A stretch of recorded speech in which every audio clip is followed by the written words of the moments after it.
Healing begins in the body, but awakening touches everything: relationships, purpose, identity, pleasure, and truth.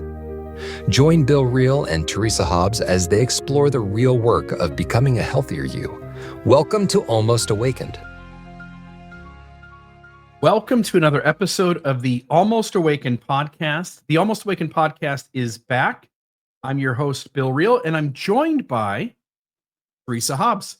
Teresa Hobbs, how are you doing? I'm good, thanks. It's nice to be here. Good, good.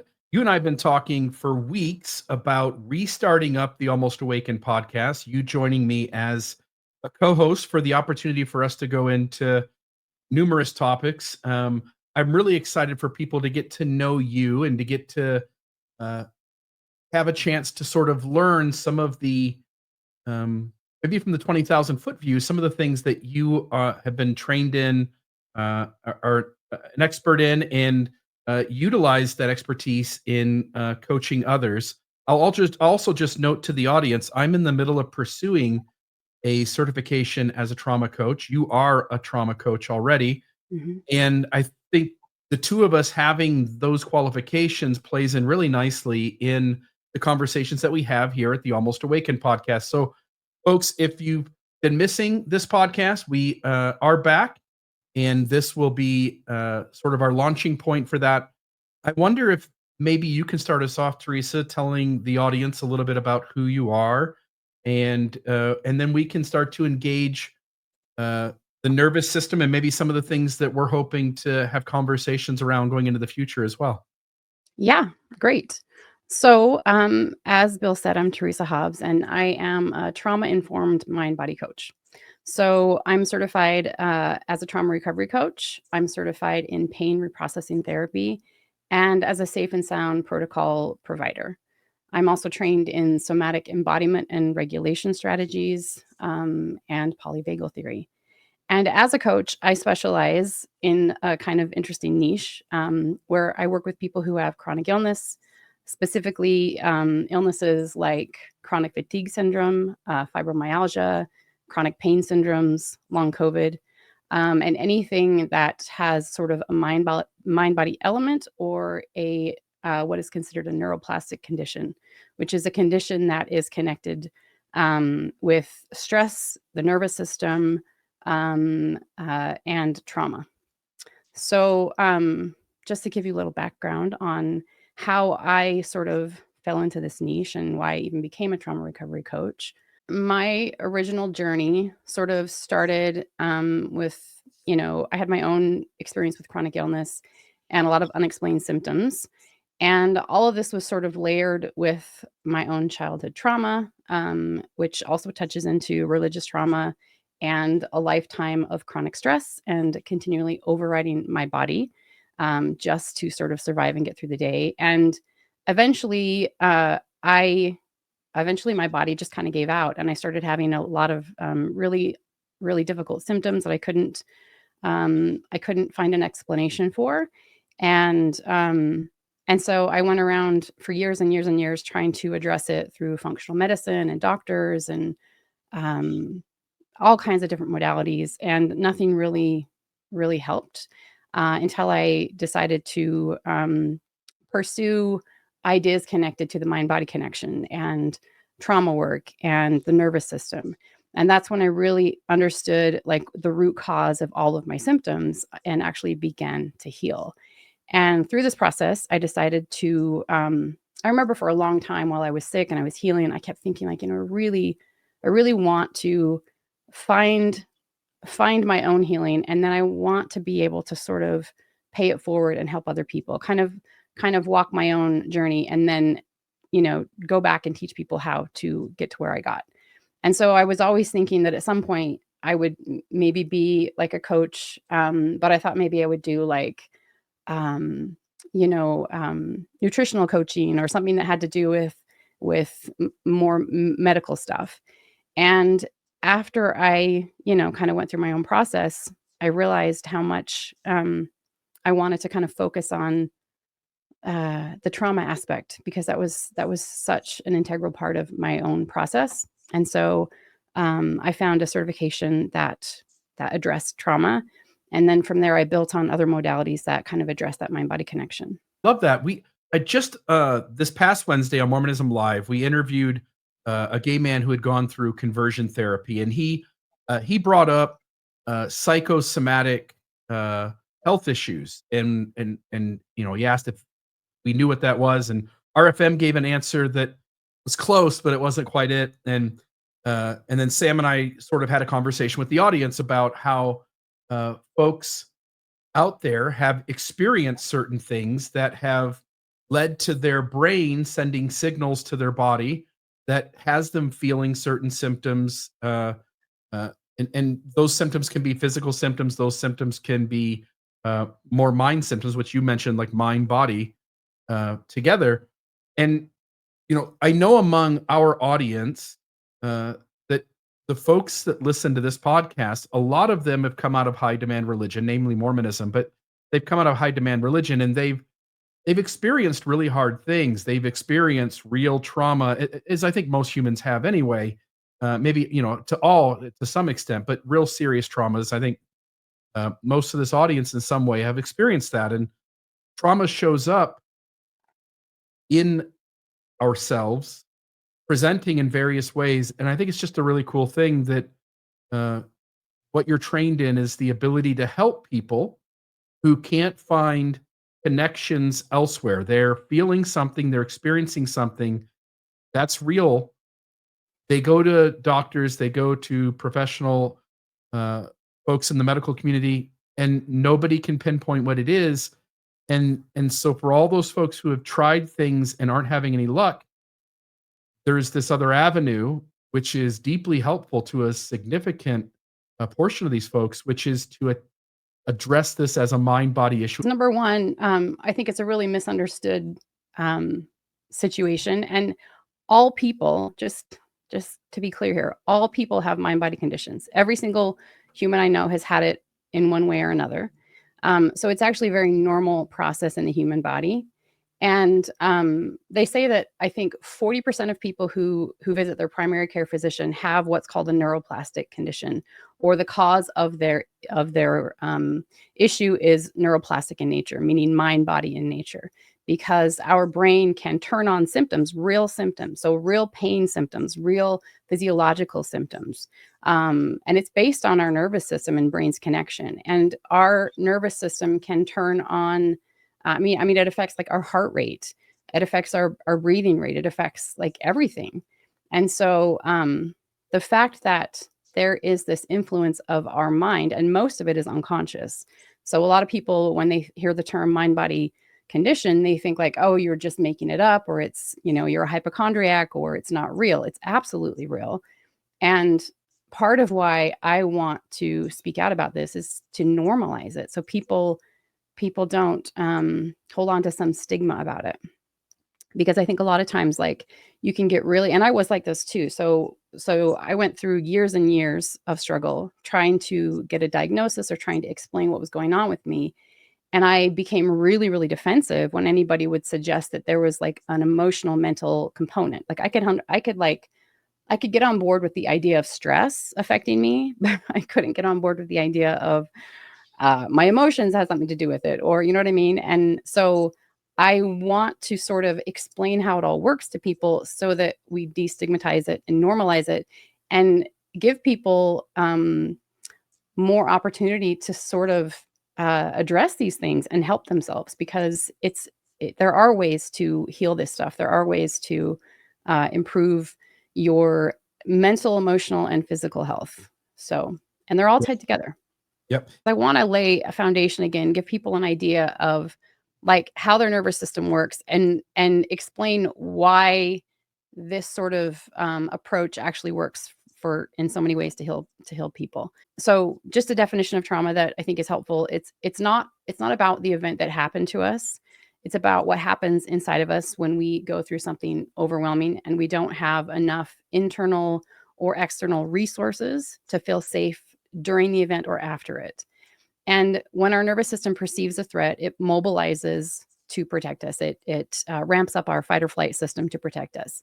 But if we are left without support or regulation, if we're alone, or if we're afraid, or if we're under-resourced, we don't have that safety to return to, our system can get stuck in that survival response. And if we don't discharge the energy, then we don't come back into balance. We don't go back into that parasympathetic state. And over time, that survival stress accumulates, and it can come out in different ways, emotionally, physically, and relationally. And so that is essentially what trauma is. It's not necessarily the event. It's how that event kind of gets stuck in our system. And so when we kind of go into this, I call it my nervous system 101 sort of presentation, I hope to give people a deeper understanding of how and why that happens. Because it's relevant, I think, to everybody who has gone through religious and spiritual trauma, and anyone who's grown up in a high demand culture. So I think it'll be relevant to a lot of people. Yeah, and as you're saying, I mean, it won't just be pertinent to folks who have gone through religious, experiences that were harmful Yeah. to them, but it could be an accident, car accident, some Mhm. sort of crime, natural disaster, physical or emotional abuse, neglect, experiencing or witnessing violence, death of a loved one, war, and more. So Yeah. I think all of us humans, to one degree or another, have experienced something along those lines. And if you notice, audience, if you notice that you're triggered by things, that you don't respond to things in a way that feels healthy or calm to you, like maybe your reactions are a certain way, maybe you're triggered by experiences that were very similar to things that had happened to you in the past, and you realize that those are holding you back from showing up as your best self, then I think this conversation is going to be deeply applicable to you. And one other thing I want to say, because Bill and I have had a lot of conversations around this, I want people to also understand, again, the connection between trauma or chronic stress and how it can manifest in your body. And I have this like niche sort of practice, of working with people with these chronic health conditions, or invisible illnesses, or whatever you want to call it. And when Bill and I first started talking, he kept telling me that, like, oh, like this is so rare. There aren't that many people that have this. And I'd be like, no, you don't understand. This is so common. So many people deal with this. And as we've met, some of Bill's friends, these are people he knew quite well. And within the first 5 minutes, they're telling me like, oh, I have this issue. I have this problem. I'm like, see, I'm like, even people have this, because it's not something that a lot of people talk about, but it's so common. And so even like people who go through fatigue, or have chronic migraines and headaches, or chronic pain syndromes, like a lot of this stuff is connected. And so I'm really excited to kind of show people the foundations of why this happens. So today's, is going to be an introduction just into the nervous system. But after this, we'll kind of go into more in-depth stuff about the mind-body connection and how it relates to different conditions.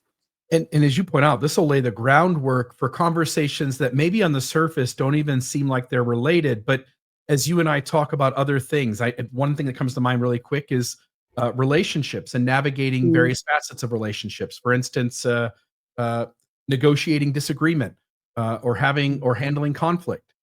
There's going to be parts of what we talk about today that are going to show up in those conversations, because what what you react with in this moment sometimes has nothing, and often has nothing to do with what is going on in this moment. It's often something that happened behind us, something Yeah. before, that triggers us into seeing this moment as if it was one of those previous moments. And hence, we're sort of short circuited from being calm and grounded and handling something in the most healthy way. And instead, we end up being reactive because we're operating uh, out of a place in our mind that is more lizard brain, that is the fight, flight, fawn, freeze response. Mhm.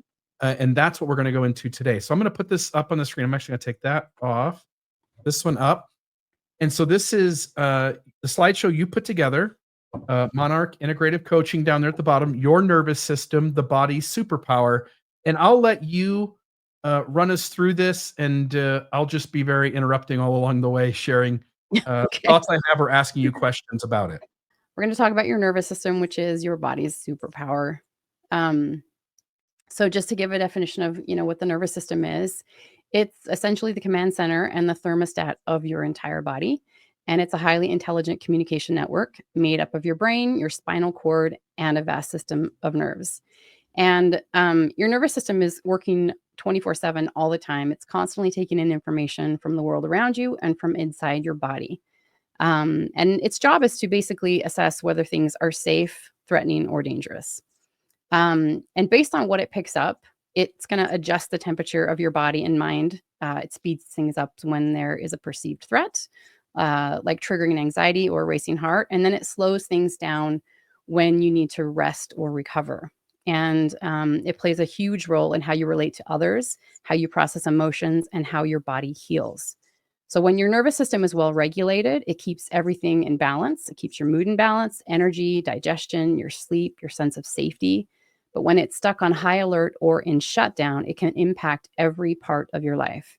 So learning about your nervous system and its functions is the foundation for healing, for resilience, and for lasting well-being.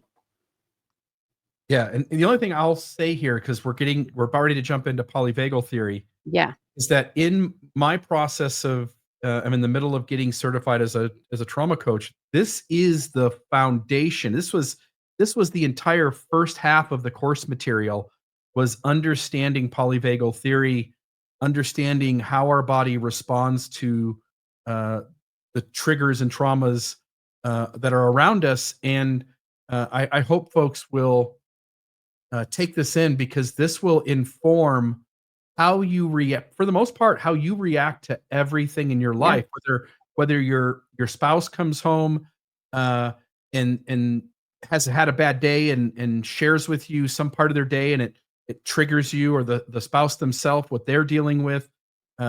If you have certain conflict in a relationship that constantly shows up, and both people are sort of frustrated with how the other one handles it, if you've had something horrific happen in the past and you sort of feel that you get shut down or get sort of amplified when similar situations happen, this is the groundwork to understand why all of that is happening.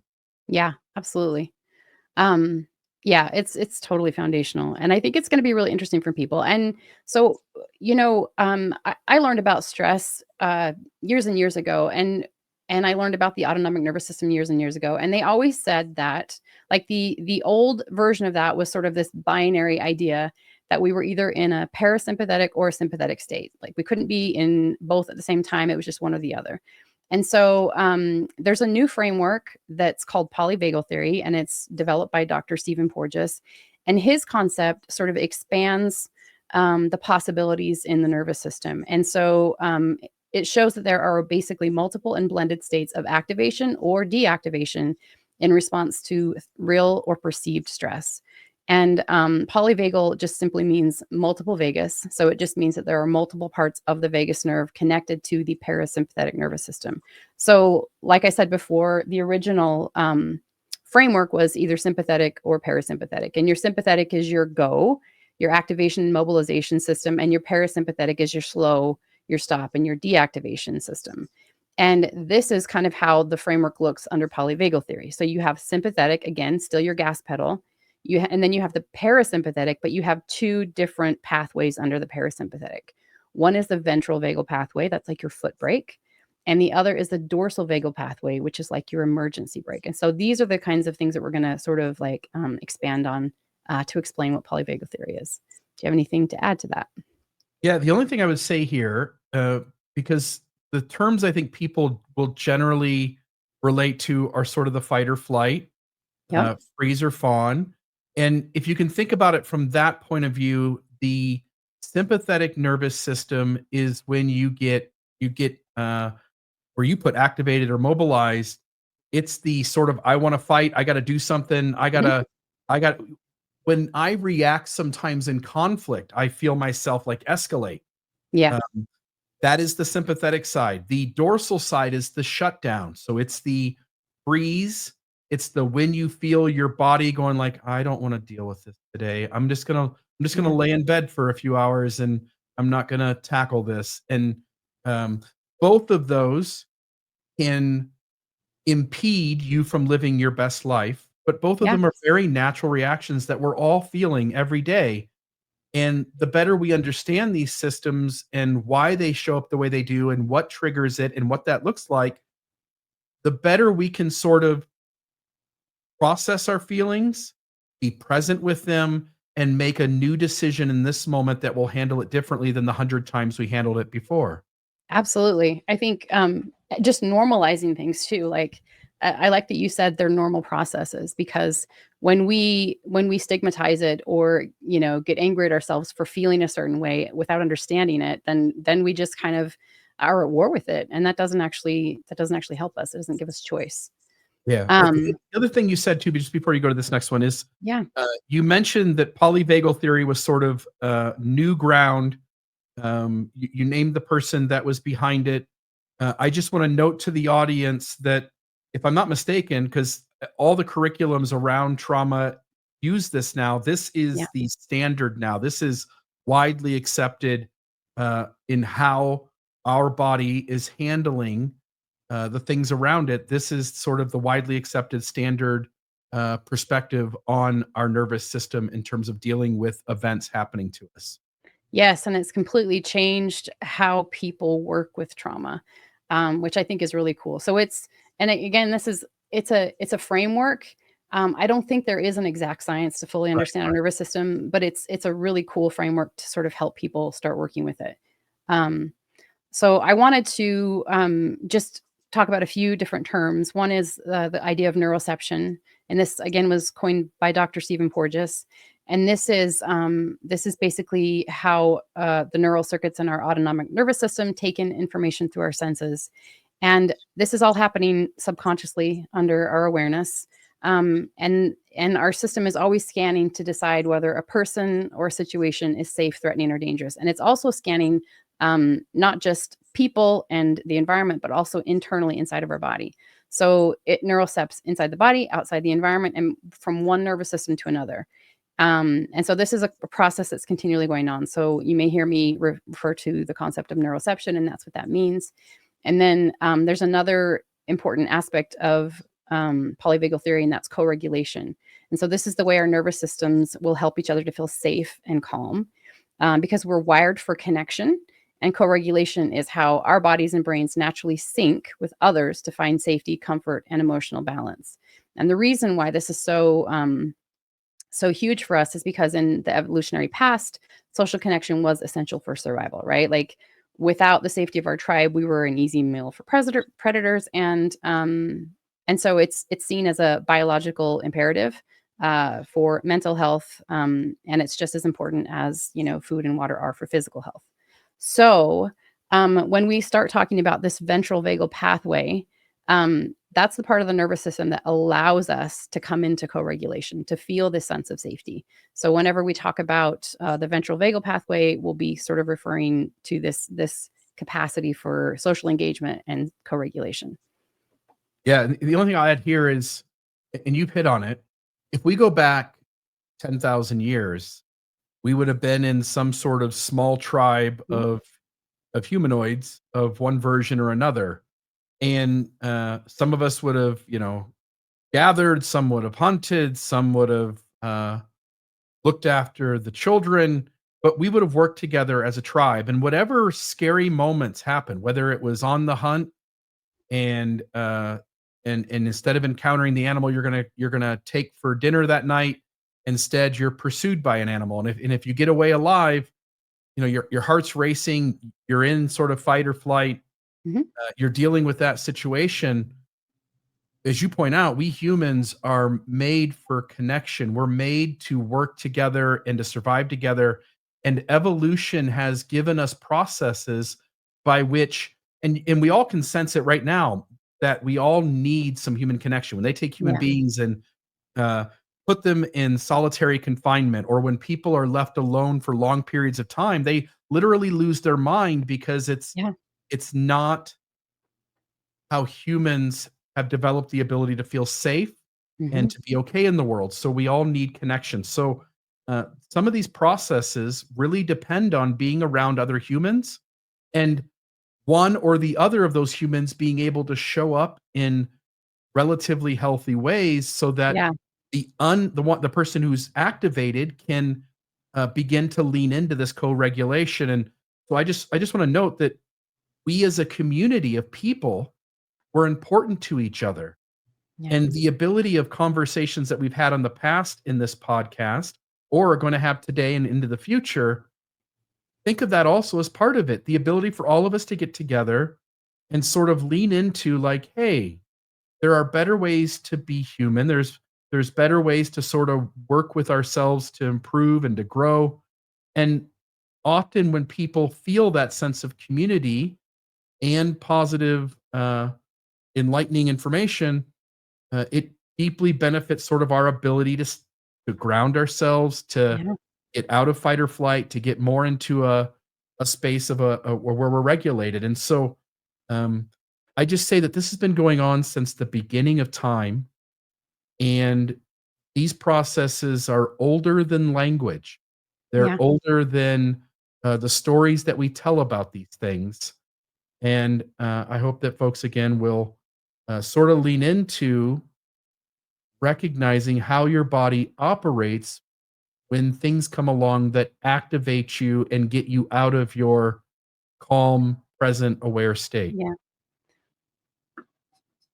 I just wanted to add one more thing, which is they've been talking a lot more recently about this epidemic of loneliness and how much of an impact it has on your health. And they say that, like being lonely is worse for your health than smoking cigarettes at this point.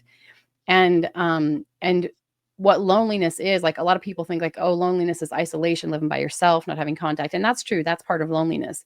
But what loneliness really is not having safety with others. And you can be living with other people and not have actual co-regulation, not have connection and safety. So it's not just about being with other people. It's about being with other people in safety. So that, again, that's what we're going to sort of talk about in these next slides about, what that looks like. So this is the polyvagal ladder. And this was adapted from Deb Dana. Deb Dana has worked really closely with Stephen Porges. She has been the person who sort of brought this to the clinicians. So Stephen Porges has done like all the deep scientific PhD kind of level work. And then Deb Dana has sort of like made this accessible to therapists and people in that field. So she created this polyvagal ladder based on the polyvagal theory.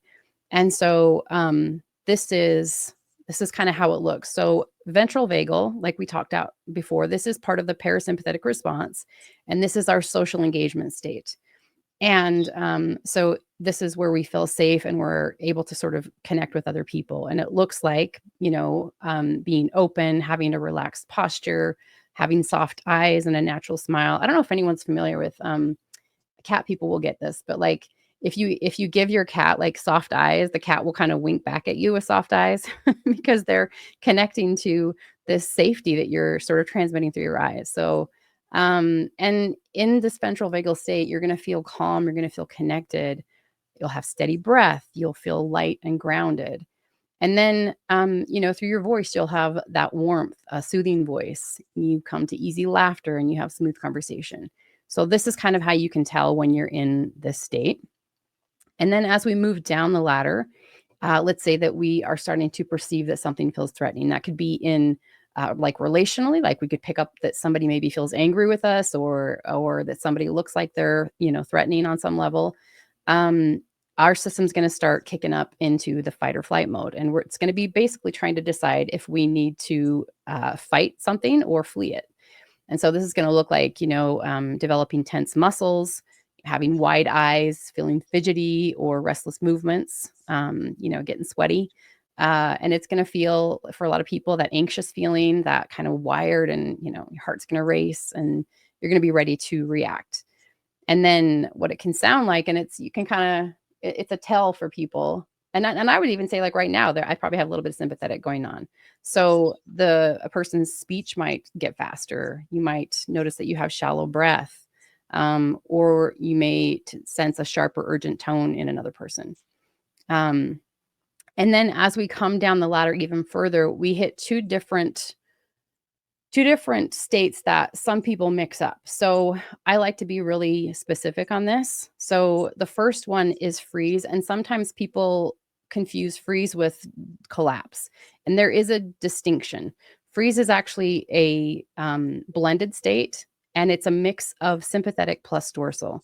So it's kind of a wired and shut down state at the same time. It's that deer in the headlights. It's tonic immobility, and it's where you feel frozen frozen in place, and there's a whole lot of activation in your system, but you can't do anything about it. You're stuck. You're not able to move or flee or fight or do the thing you need to do, because part of the reason that we get into the freeze response is we've maybe figured out that we can't escape something, we can't fight it, we can't flee it. So we may stand still, hoping that if we don't move, whatever that threat is will go away, or we may look for another more opportune moment to flee or fight.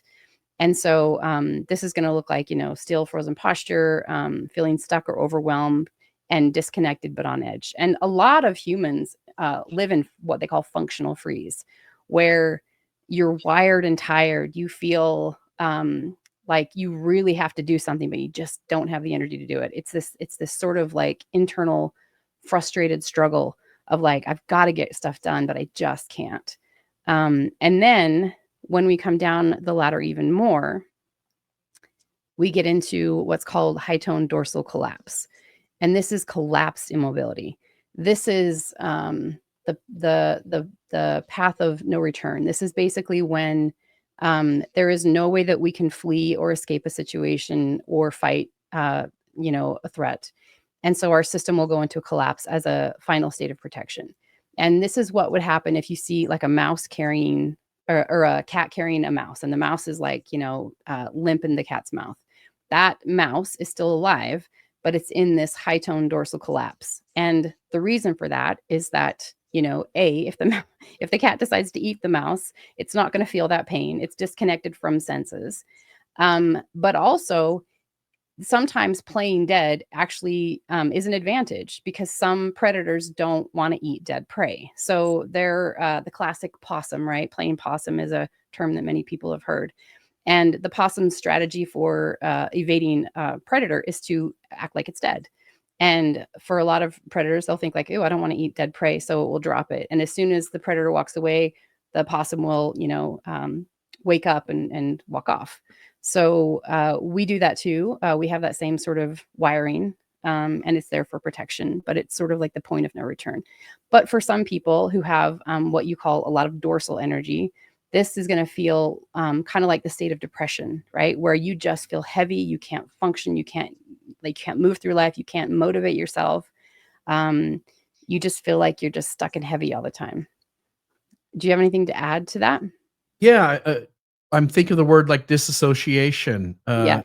Sort of, you're not really here. You're somewhere else. And as you point out, from an evolutionary standpoint, every life form, especially those that are more developed with higher developed brain function, would want the ability in the worst of situations where you really are going to get eaten by a prey, or you really are going to suffer in a horrible car accident or whatever it is, Yeah. have a place to sort of go where you're not exactly all in touch with what you're feeling in your body at the moment.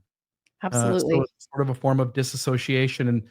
And as you point out, it may be just to sort of get away from the pain of actually dying or suffering, but it can also be a protective mechanism, which allows you sort of a moment where you're not a threat to anything.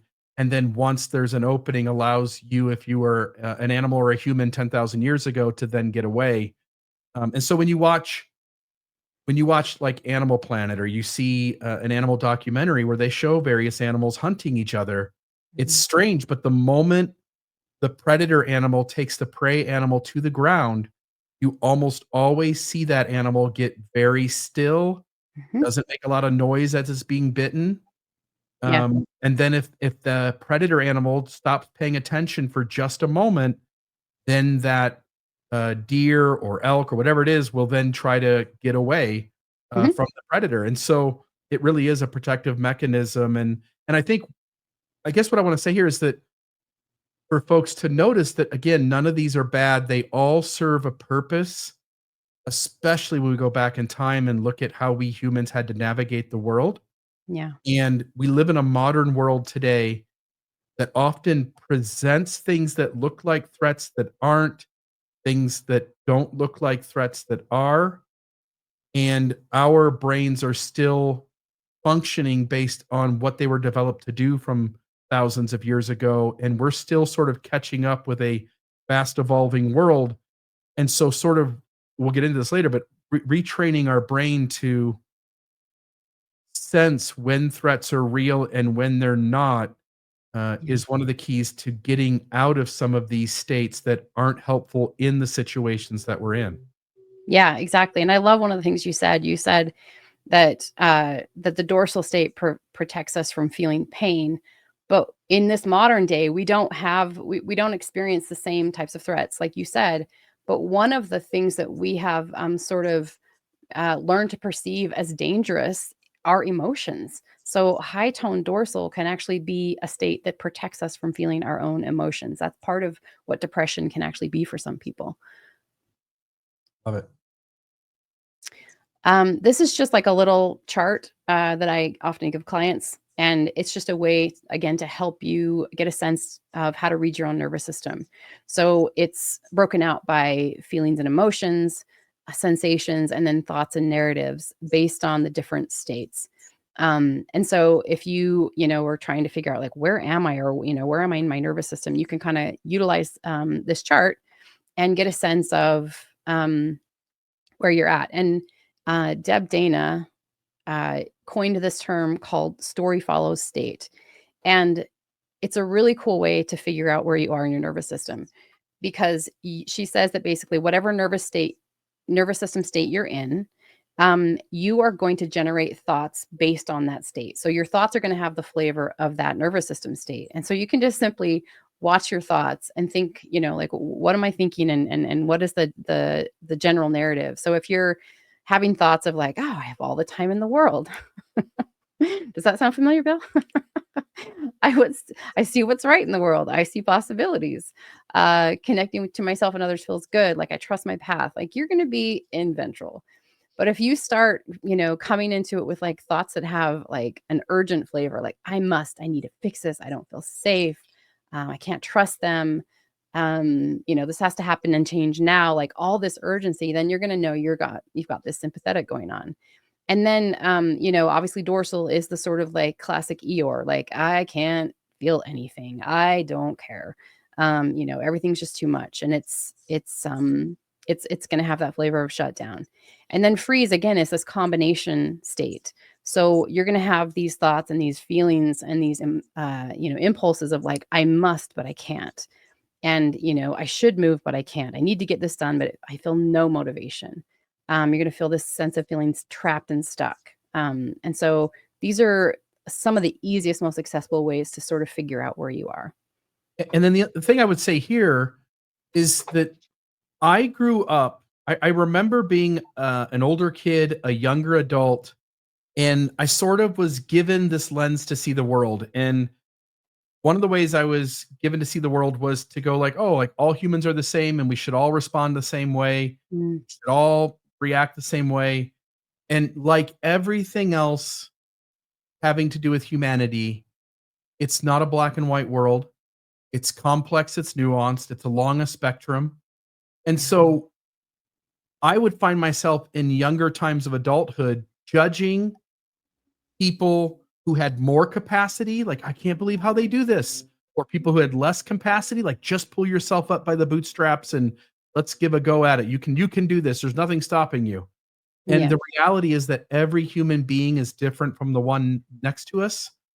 And we ought to have a lot of compassion and space, both for ourselves when we see others who have more capacity generally or more capacity in certain situations. And we should have more compassion for others when we see folks who have less capacity in a particular situation or maybe less capacity generally. Yes, agreed. That's a beautiful point, and thank you for sharing that. What you can do to sort of get a sense of your own nervous system is to start taking a reading of it. Just sit down and ask yourself, what emotions am I feeling? What sensations do I notice in my body? What are my thoughts or narratives? And then kind of get a sense of like, what state am I in? And just practice this. because the better you get at sort of just immediately figuring it out, then you can actually start working with it. So I want to talk about, like, how the nervous system gets stuck, because really what happens in the aftermath of trauma or chronic stress, or just living in this sort of high-paced culture that we live in, is that our nervous systems can get stuck in certain states for prolonged periods of time, which is really not conducive to health or balance or feeling good in the world. And so I want to talk about, how that happens. And so your nervous system, it's designed to handle stress in short bursts where it will detect danger, it's going to respond, and then it's going to calm down. But if stress keeps piling on and there's no break, your nervous system is going to stay on high alert, and it's going to get really, really good at spotting danger, even when there's no real threat. So it becomes that the nervous system and brain can become hypervigilant and hypersensitized to, looking out in the world, and they're going to preference like anything that looks dangerous, and they're not going to be able to sort of cue into the clues that everything's actually okay. And so over time, you have this pattern in your brain, and because it's a well-worn path, if you've ever heard of the concept of neural pathways, that's where we sort of build these grooves in our nervous system in our brain that become easy to go to. So it just becomes the natural ingrained response. So your body's going to get used to stress. It gets so used to stress that it starts reacting to even small things as if they're a big deal. So like Bill was saying, you come home and you're going to probably end up having more arguments with your partner or children. Your capacity to handle stress is going to get, less and less. And the more stress you experience, whether it's from, things like school pressure or family issues or physical pain or past trauma, the harder it is for your body to reset and relax. Remember that your ventral system is sort of the normal, calm, collected state. And so two things can happen, and I think you hit on both of them. One is that you could get triggered faster than a situation actually becomes something. So an example would be somebody that you have conflict with on a regular basis says a thing. It reminds you of the thing that generally leads into where the conversation goes off track and an argument ensues, and you sort of start to feel yourself get out of your ventral, your kind of standard grounded system, and you go, here we go again, before it even gets there, before that's even occurred. So you're already seeing the future argument that may or may not happen because you're being triggered by some common word or body language or something that indicates to your system, because your system's done this 100 times before, it indicates that you're about to do it again.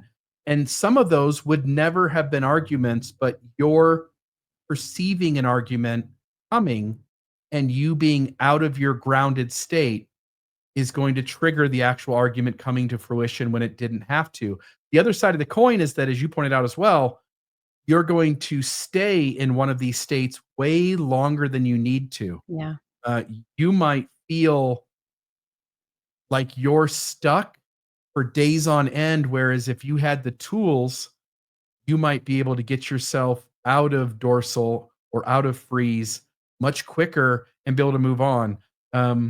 I've got friends who have learned to use certain tools, things that have to do with sort of getting back into the ventral system.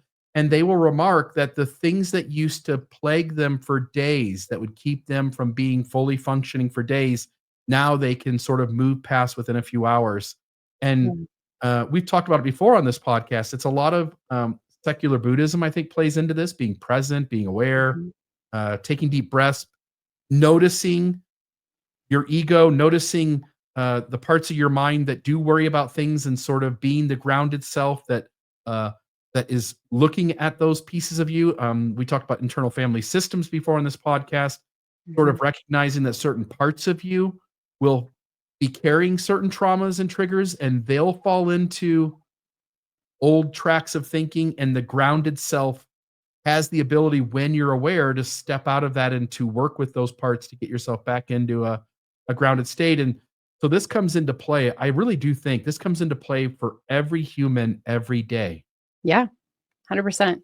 And all those things that you talked about are essentially ways to redirect the nervous system to recognize states of safety. And that is what helps you come out of the survival response. It's being able to access safety again. I say one more thing, Yeah. which is, again, these are normal ways of your body and mind responding. There are real threats in the world. There are real legitimate moments in which you should not only feel safe going into fight or flight or freeze, but you actually need to be able to do that to Yeah. protect yourself. And so none of these should ever be looked at as bad or wrong. It's simply recognizing that our systems sometimes underestimate or overestimate what the degree of a threat is in front of us. And the more tools we can gather in that can help us in a grounded way go, let me just take a deep breath. Is this really an issue? Okay, it's not. So let me help my system to calm down and to get back into a ventral or kind of a standard grounded mindset and body set.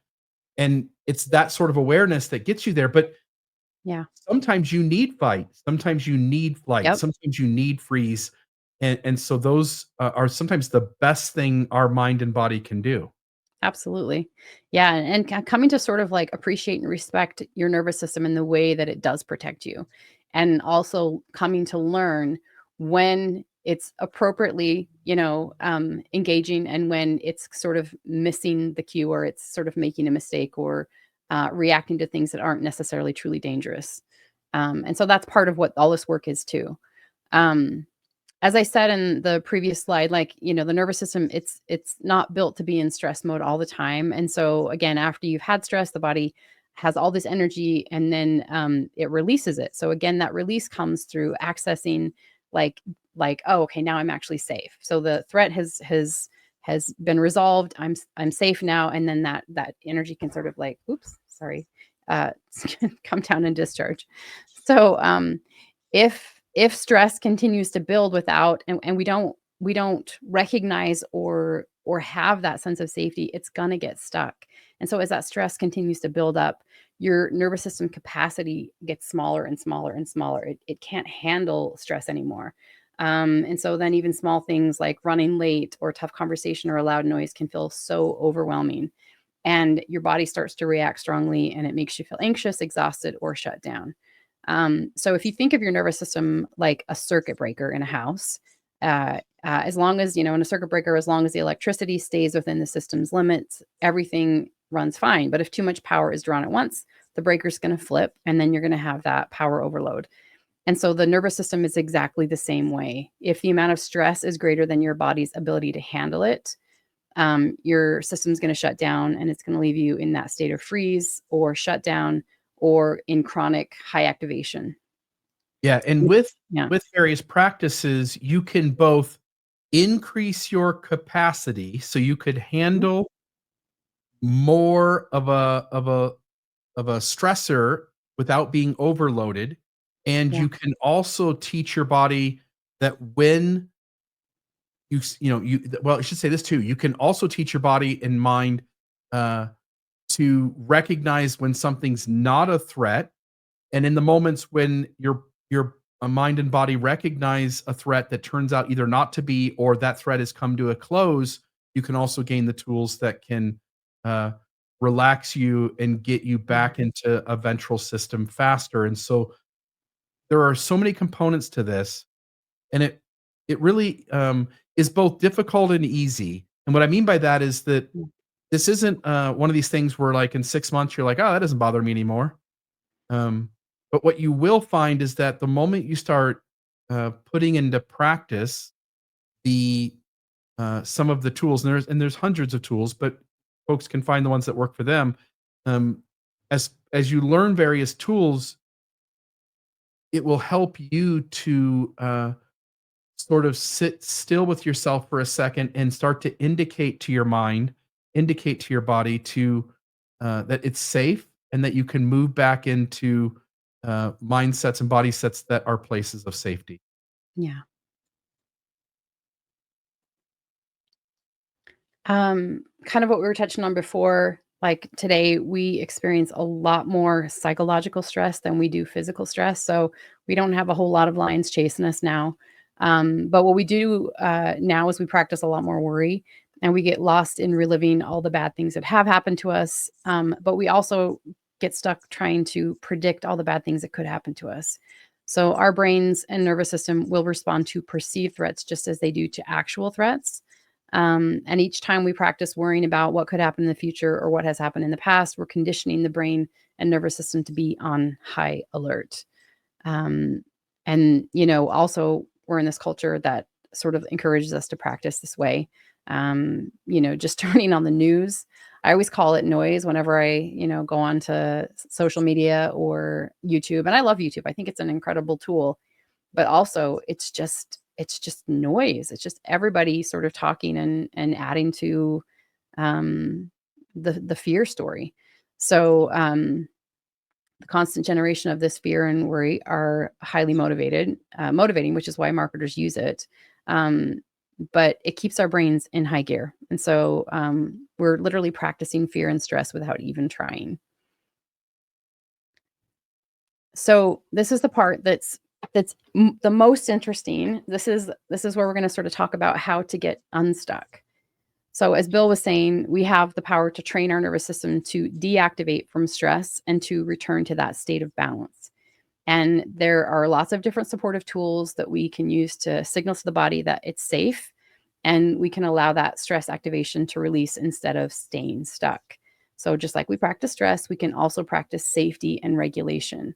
Many people remain in heightened state because we've forgotten the natural ways to shake off stress. And this is where I love animals, because they can teach us so many things. Like if you have a dog or a cat or any kind of animal and you watch them, they will naturally release their stress. They shake, they do all kinds of weird, goofy movements that we just think are like cute little doggy movements or whatever. But they're doing this sort of natural, instinctive stress resolution. You know what I mean? And we live in a culture where we are told to like be still all the time. And, it's rude to yawn, or it's rude to like move our bodies in certain ways. But if we would actually allow ourselves to have connection to some of these like instinctual impulses, we would actually find, that we're healthier. I think we would naturally discharge a lot of the stress that comes to us all the time. So some of the regulation tools that I'm going to share with you are going to be maybe a little funny or a little silly to some people, but if you can sort of normalize it. And I do feel like this is happening more in society, that people are kind of starting to relax a little bit, not having to sort of be so uptight and proper all the time. So, maybe we'll in the next 10 years, our social systems will look a little different. But yeah, we can do all kinds of things by moving our bodies, by expressing emotions. And we can learn how to work with our nervous system instead of against it. And when we learn how to release the stress in our system instead of letting it build up, it's less likely to overwhelm us. And over time, this makes us feel stronger, calmer, more resilient in every way. Yeah, you mentioned dog. Here in this household, there's a dog, Teddy, and when I take him out, we put a harness on him, take him outside. He does his business. And then generally the moment we start to head back upstairs, and once we get through the door and I take the harness off of him, there's something about that harness on and him pulling against it that it gives him a little bit of stress. Yeah. And so the moment he gets close to the door to walk in, he gets the harness taken off. He does this dog shake that I think anybody who's had a dog has seen, where it sort of starts at the head or starts at the tail and works all the way to the other end. Yeah. And once you've seen it, the first time you see it, you're like, oh, I don't know what that was. But by the fourth or fifth time you've seen it, oh, he does that the moment he notices that he can return back to his normal way of doing things. And this thing that he doesn't want on has been removed. And it's his way of sort of resetting himself so that he can start over and not carry the stress of feeling restrained in a harness with him. Yeah. Yeah. Because he hasn't been conditioned out of that. Yeah. He's like, yeah, this is totally fine. So So the goal in sort of doing this work is to help to build what we call ventral capacity, and that's the ability to return to a calm and connected state even when life is stressful. So the first step is recognizing and accepting where you are right now. Again, that's that place of like, we don't make anything wrong. Like, no matter what state you're in, whether you're stressed or you're in freeze or in your complete shutdown, it's not wrong. It's your nervous system trying to protect you the best way it knows how. And so if we can have like a deep appreciation and some compassion and understanding for our nervous system, that's where you got to start. And then also just understanding that sometimes, again, because we live in such a fast-paced world, our nervous system can misread a situation. So it may see danger where there isn't any, possibly because it's stuck in old patterns or it's stuck in worry. And there are other reasons why this happens, and we're going to do another episode on that. But when we notice that it's happening, it's just our job to remind our brain, to remind our nervous system that we're actually safe right now. So if we can, that's where that sort of like slowing down, taking a moment, even if you're just taking a moment to take a deep breath, or you can really sit there for a second and be like, wait a minute, is this actually dangerous? Like, is this thing that I'm worried about actually like happening right now? And redirecting yourself back into this moment. It seems such a simple thing, but I promise you it's incredibly powerful. So there are lots of different regulation tools like mindfulness, breath work, movement, reframing or grounding. And this is what helps us come back to that ventral, calm, and connected state.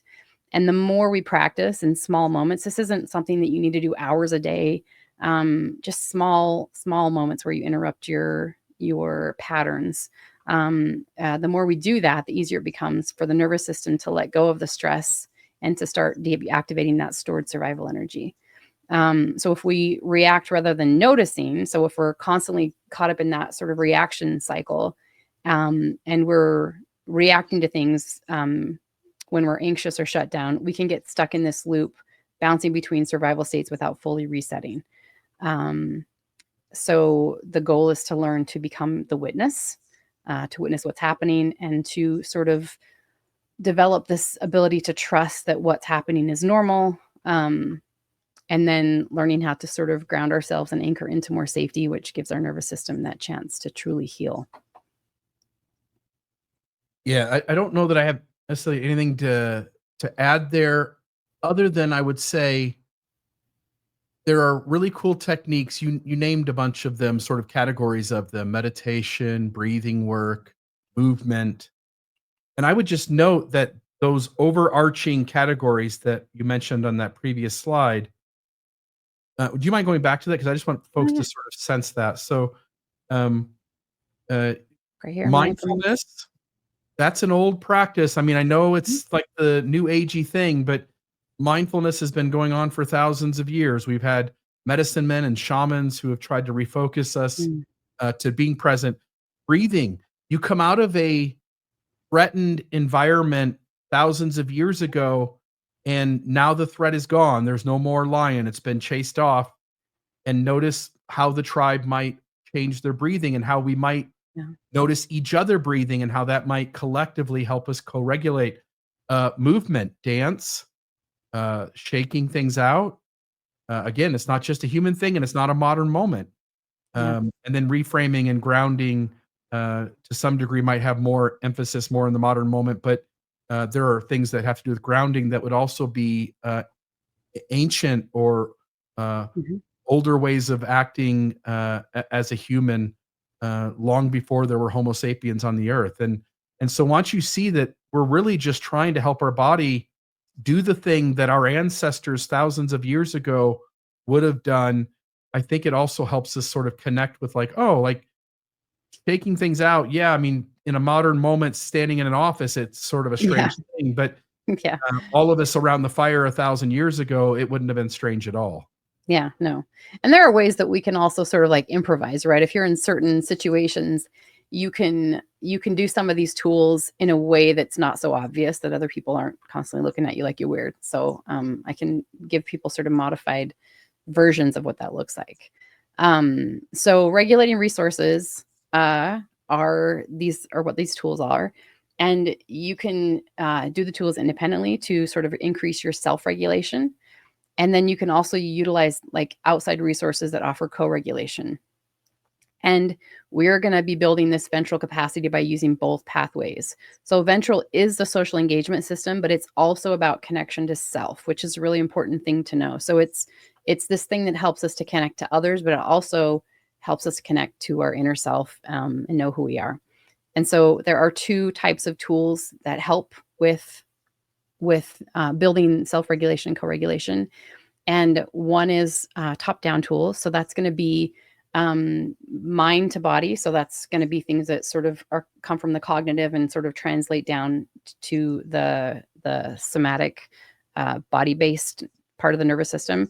And an interesting sort of piece to understand is that our vagus nerve, which is a huge, it's one of the most impactful nerves we have in the autonomic nervous system, and it has more wiring that goes from the body up to the brain than it does from the brain to the body. So 20% of the wiring is brain to body, but 80% is from body to brain. So there's more, on some level, more power in doing body to mind tools, which I'll go over in the next slide. So they're called bottom-up tools, and that's body to mind, than there are necessarily from mind to body. Both are very effective, both are helpful, and everybody's unique and different, but it's also really interesting to sort of play around with the different types of tools to see what actually translates the most to you. So, these top-down tools are going to be like positive self-talk, visualization, journaling, gratitude practice, or what's known as EFT or tapping, if anyone's ever heard of that. And then the bottom-up tools are going to be tools that start in the body and translate unconsciously up to the brain. So let's say you're feeling like a lot of activation and you're feeling a lot of anxiety in your body. That's going to kind of give you a sense that you're in, more sympathetic. You've got some part of you that's feeling agitated and it's perceiving that there's danger in some way. And so a bottom-up tool will be something like moving your body. So, one of the things that I do all the time is I have a little rebounder. And when I'm feeling, a little excess energy in my body, I will go jump on my rebounder and it'll actually bring me down. It'll calm my system down because I'm having this excess energy that sort of needs somewhere to go. And jumping on that rebounder is very rhythmic. And so it's an easy way for me to help discharge some of that energy and communicate back to my brain that everything's okay. Some other bottom-up tools are, like deep breathing is a bottom-up tool, humming or singing or shaking off your stress, and using a weighted blanket or a fidget tool. So, so these are also just another list of different tools you can use. These are the tools that you might use for self-regulation, listed under bottom-up tools, combination, and top-down tools. And I have a handout that I give to clients that sort of, gives them demonstrations of some of these things. And then also in sessions with clients, I will demonstrate with them and we'll do some of these tools together. But everyone can just kind of look at this list and get a sense of, what things they may have already tried or what things might look new and interesting to try. And you can also do a lot of you can Google some of these and get a deeper explanation of, why they work and how they work. Yeah. Something I think I should have probably said somewhere earlier in our conversation, but I just want to connect the dots for those watching, because we've been talking a lot about sort of evolution and older moments in time and how we did things. If you can think of yourself as a more primitive species than humanoid, you don't have your cerebral cortex, the main, more highly developed part of your brain. You go back far enough and you only have your lizard brain, which is your limbic system. And it really is just in charge of dealing with threats. And it's only in the last, whatever 1,000 years, let's say 10,000 or 100,000 or 300,000 years in an Earth that's, 4.5 billion years old, we humans somewhere along the way developed higher brain functioning and moving from the base of the brain to further out. The base of the brain being the limbic system is really what's in charge of not really giving us a chance to methodically think about things, but simply to react. And the more recent parts of our brain that have developed are the parts that are methodical, that are pulling out lots of information and able to weigh decisions and think reasonably and rationally and critically about things. So when we're bumped into by the world and we get out of that uh, ventral system, it is just so natural for us to go back into the oldest part of our brain, which is only worried about survival. And I say all that to only convey that it's so much, it is exponentially easier to go from the grounded self to the limbic system than it is to go from the limbic system to the grounded self. Yeah, 100%.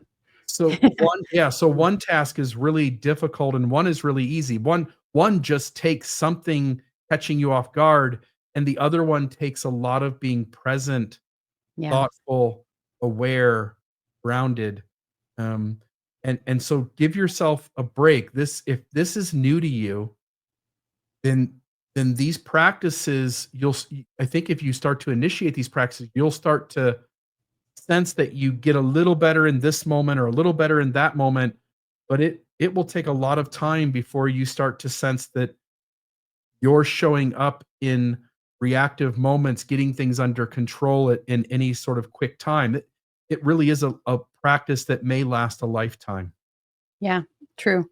And when you think of the length of time that we have been evolving as humans, and then you think of the speed of technology and how quickly we've evolved in the last 100 years in particular, like that is so fast, and our evolutionary system cannot keep pace with it. The speed at which we evolve on a physiological level is no match for how fast technology is sort of hitting us. And so it's really normal that so many of us feel so much dysregulation and feel so out of alignment with our environment, because our environment is just continually changing. And so that we're constantly getting these sort of hits and overstimulation from all kinds of different things in the environment. And we're having to sort of reassess, oh my gosh, is this safe or dangerous?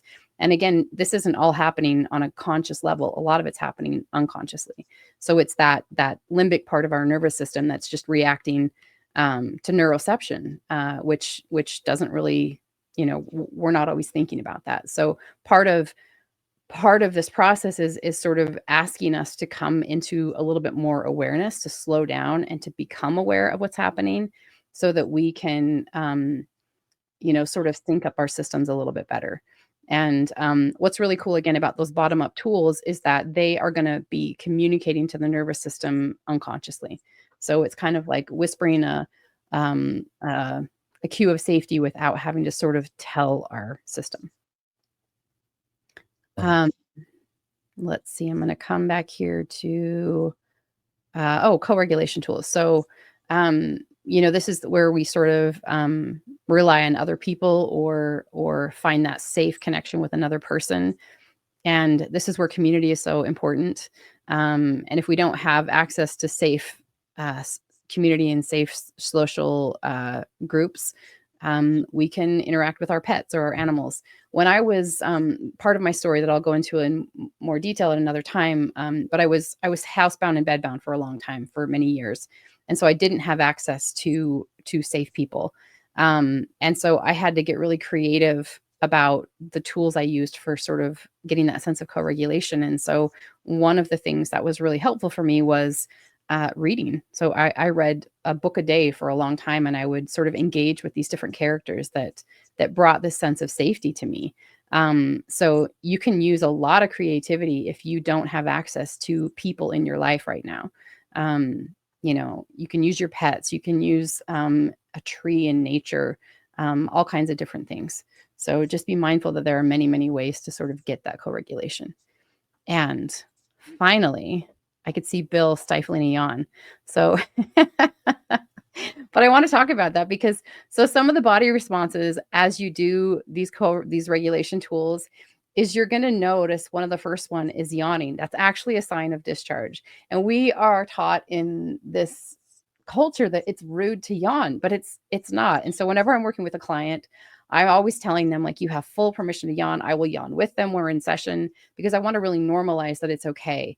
And on some level, I actually feel really, I will feel like it's a compliment if someone will yawn with me, because that's a sign that they feel safe. That's a sign that they feel safe to let something discharge.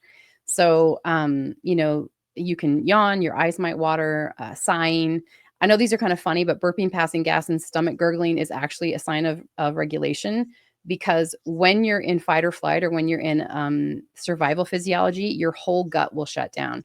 So as you come into that sense of ventral and parasympathetic response, your gut will start up again. So, not really sexy, but those are signs.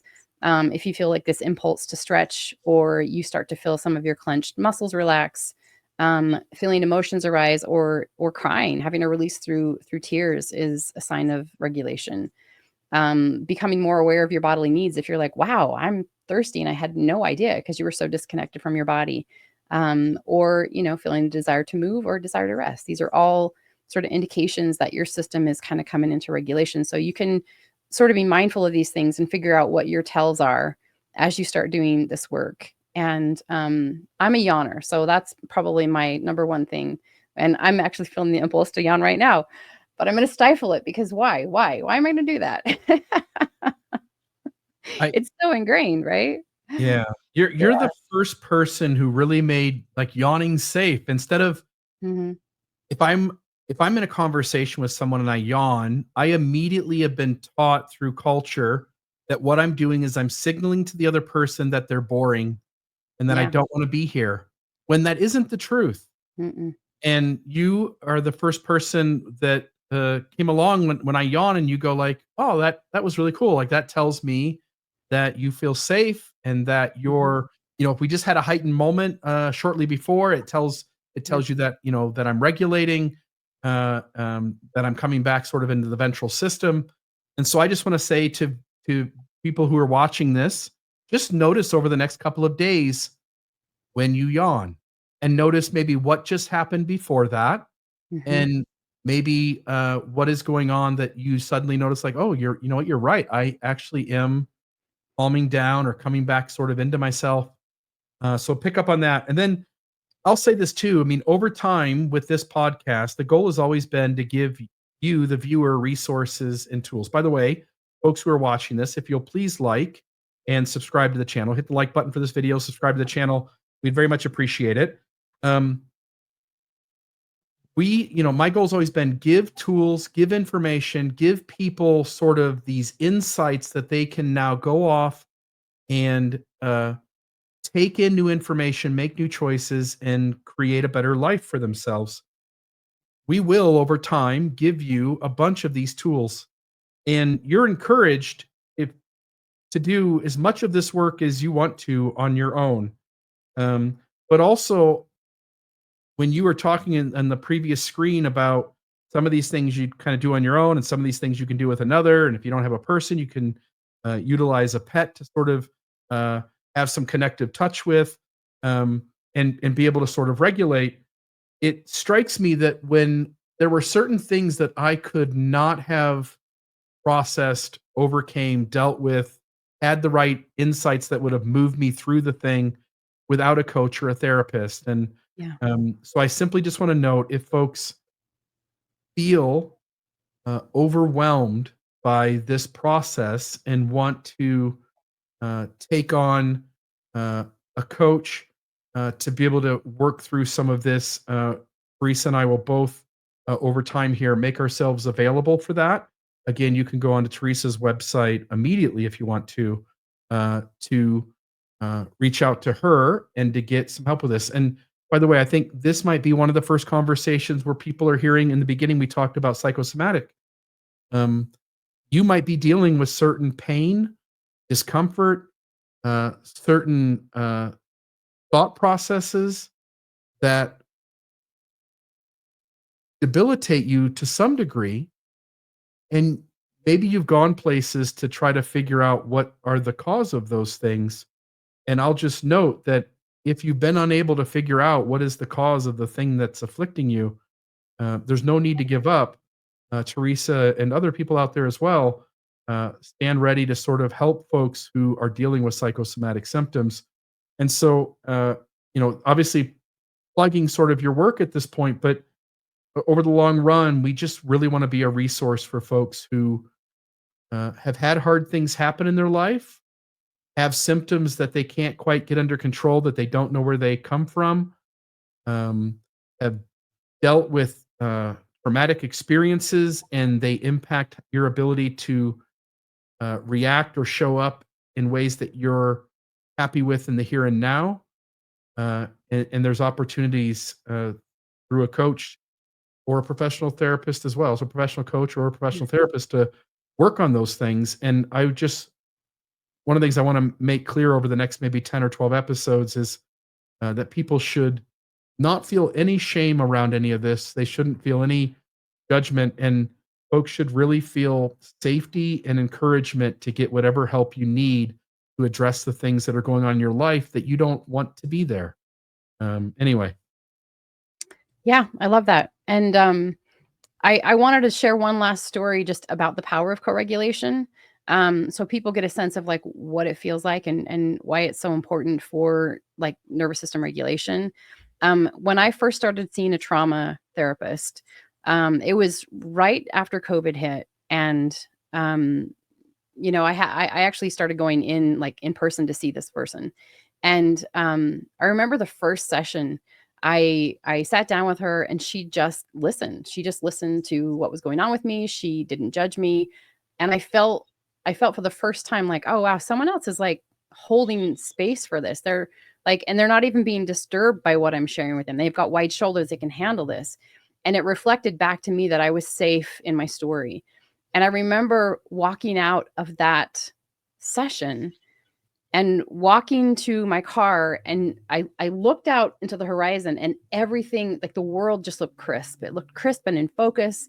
And I felt all this energy, move into my system. And I wanted to go to the store. I wanted to go and engage with people.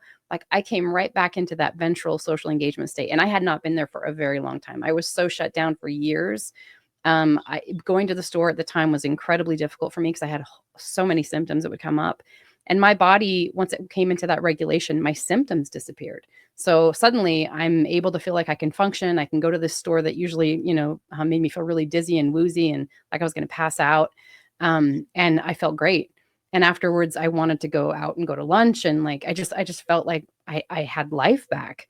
And that is the power of regulation and in particular co-regulation. So, that's why it can be so helpful to work with a therapist, but it's got to be someone you feel safe with. So as you are sort of trying to decide, if outside support can be helpful or supportive for you, make sure that you're tuning into your own nervous system and listening to its feedback about who you're working with and whether or not they actually feel safe to you. Because it's not just about having another person, it's about having a safe person. And we're all unique and we all sort of need different things from different people. So that's the last bit of sort of like advice I'll share. But it can be incredibly beneficial. And that was, that experience for me was what sort of really helped me understand like the importance of sort of seeking outside support. Yeah, and one thing I will add to that, because so many stories as I've been going through sort of this education, talking to you, we've been watching various other experts talking about some of these things, is that people will, when they finally do get the help that they need, they finally get the resources, the tools, the professional who can hold space for them, they have the moment you're talking about, and they think, "Oh, I've got it. That's it. I nailed it. We're done here." And Yeah. then immediately it's sort of a roller coaster where you sort of come out of the thing you've been dealing with for a long time. You finally feel like things have opened up. You've been able to sort of process and regulate. So you sort of hit this peak, and almost across the board, it's an up and down process. You'll sort of Yeah. crash again. And Yep. so I just want to note to people, give yourself a ton of grace. Yeah. If don't make that a shaming thing. Don't have so much disappointment in that. It's part of the process. Your body and brain are learning how to change, and it's sometimes two steps forward and one step back, and you've got to have a little bit of patience, and hopefully notifying you of that on the front end will help with that. Amen. I love that you said that. That's probably one of the biggest things that most of my clients deal with, is that the challenge of the sort of up and down thing. But it is part of the process 100%. So very, Yeah. very normal. I'm really excited to see where our conversations go going forward. We've already begun making a list of things that we want to talk about and go into, and you and I are having conversations all the time that I think involve facets and components of an awakened life and a healthier way of doing things. And we're really excited to bring those conversations to each of you. Anything else you want to say before we end the episode? Otherwise, I think it's been a great first episode with you. Yeah, thank you. No, it's been fun, and I am really excited to sort of like carry this forward and bring new topics up, because I think a lot of the things that we're going to be discussing are things that people may not have heard of before. So it's really cool to bring it to a new audience, and to give people tools that they didn't know were there. So, folks, have a great day, and we'll see you back here for the next episode of the Almost Awakened podcast. Until then, hope that everyone is safe, and be your best awakened self. Have a great day, everyone. Have a great day, Teresa. All right, take care. Thanks for tuning in to the Almost Awakened podcast. For more tools, resources, and real talk about conscious living, visit almostawakened.org. That's almostawakened.org, your resource for waking up